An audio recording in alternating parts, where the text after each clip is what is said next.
So it's me again, your ate new Jaja, no edit, no filter, just me. So for today's vlog about mga pangarap, pursuing your dream and goal, ayan ang pag-uusapan natin. So, ang tanong ko sa'yo, ano ba ang pangarap mo? So, nag-iisip ka ngayon?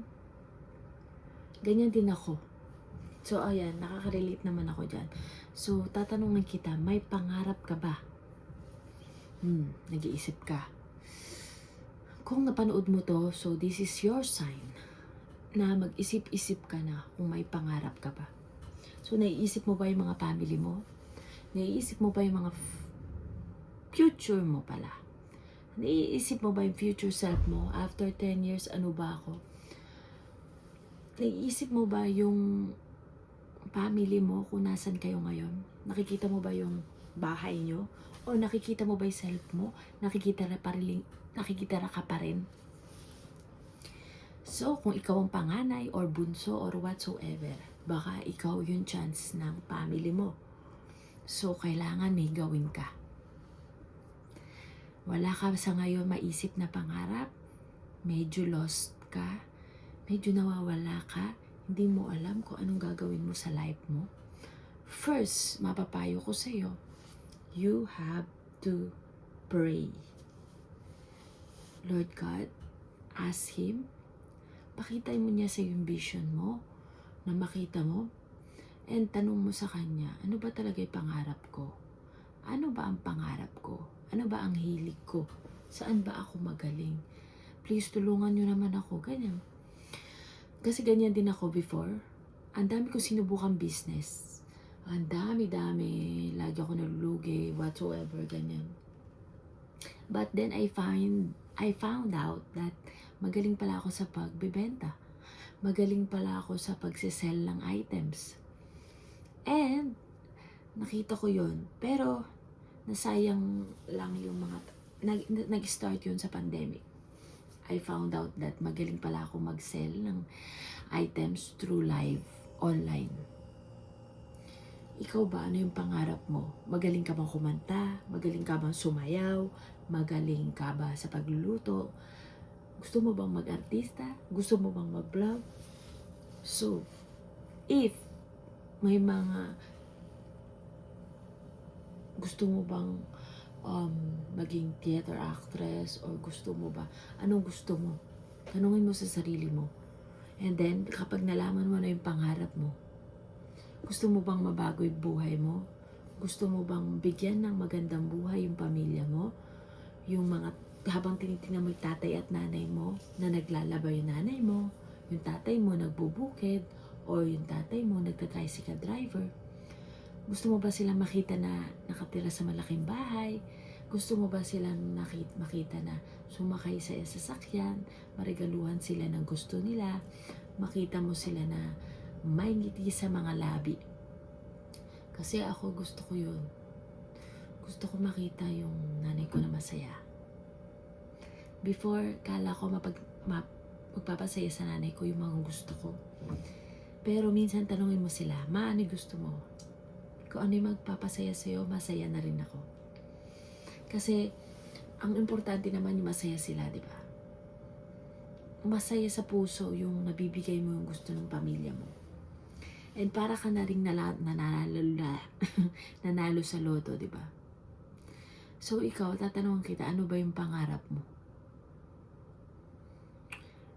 Isipin mo kung ano yung makakapagpasaya sa'yo. Para sa akin, ganun ako eh. Yung ano ba talaga yung pangarap ko? And next, yung family ko. Kasi ako ngayon, ginagawa ko, nagsasave ako ng money. Then, binibigay ko yung gusto ng mama ko. Gusto ko siyang mapasaya eh. Binigyan ko siya ng bahay, gusto niya magtanim, gusto niya mag-alaga ng hayop, gusto niya na magkaroon ng sari-sari store, and I give to her. Then nakikita ko masaya siya, and that's my happiness too.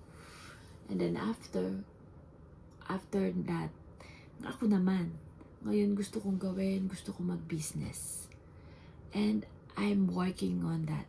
I'm praying for that. You know, yung gusto mong makita yung sarili mo na No, I deserve to be a boss, to have my own product, to have my own business. Yung hindi mo nakikita yung self mo dito kung nasaan ka. But I am grateful kung nasaan ako ngayon. I am thankful to Him. But maybe, ginagamit niya yung way na to, ginagamit niya yung place na to para ma-realize ko yung mga bagay na, oh my God, kailangan kong mag-trust sa Kanya na kaya niyang ibahin ang lahat ng bagay. Kaya niyang ibigay yung mga posibleng bagay na nasa mind ko lang. Kaya niyang gawing reality yun. Kung kaya niyang gawin yun sa akin, kaya niya ding gawin yun sa'yo. And I'm telling you, you have to trust Him. Ano yung pangarap mo? Sobra bang imposible ng pangarap mo? Kung napaka-imposible, lagi kong tinatanda, lagi kong sinasabi, nothing is impossible with God. You just have to be silent. You just have to trust Him. May mga timing kasi tayo. May mga kanya-kanya tayong journey. Yung kala mo, hindi mo na kaya. Ay, hindi ko pala kaya. Suko na ako. Huwag kang susuko, Day! Ay, sinasabi ko sa'yo. Kapag tumanda ka na pagsisisihan mo, sumuko ka. Saan mo nung gusto mo, lumaban ka o sumuko ka? Kung pinili mo sumuko ka, ewan ko sa'yo. Sige, sumuko ka. Ala na mo mangyayari. Sino magbe-benefit nun? Ikaw.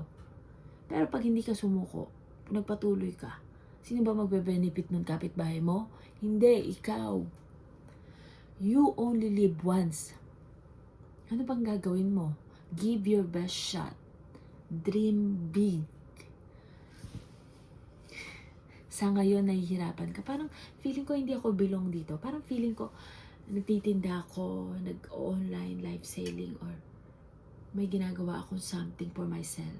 I have my own business na ako yung nagmamanage. Yung parang nakikita ko yung self ko na nakaupo sa isang table na nagbibilang, nagtatype, enjoying my life, drinking coffee, traveling around the world. Ganon. Kaya niyang ibigay yon. Pero, it takes time. And kailangan mong magtiwala sa Kanya. And faith. Faith and trust. And sinasabi ko din yan sa self ko. But it takes time. Kung nasan ka man ngayon, maybe may mga lessons siyang tinuturo sa'yo. Okay? Kaya ang tanong ko, ano ba ang pangarap mo? Comment down below. Okay, kung meron kayong kilala na kailangan niyang marinig to, just share it. Don't forget to like also and comment. And hanggang dito na lang ating vlog. Don't forget to like, share, and subscribe to my channel and click the notification bell for more upcoming videos. And bye! See you in my next vlog. Don't forget, nothing is impossible with God. Just trust the process. Bye!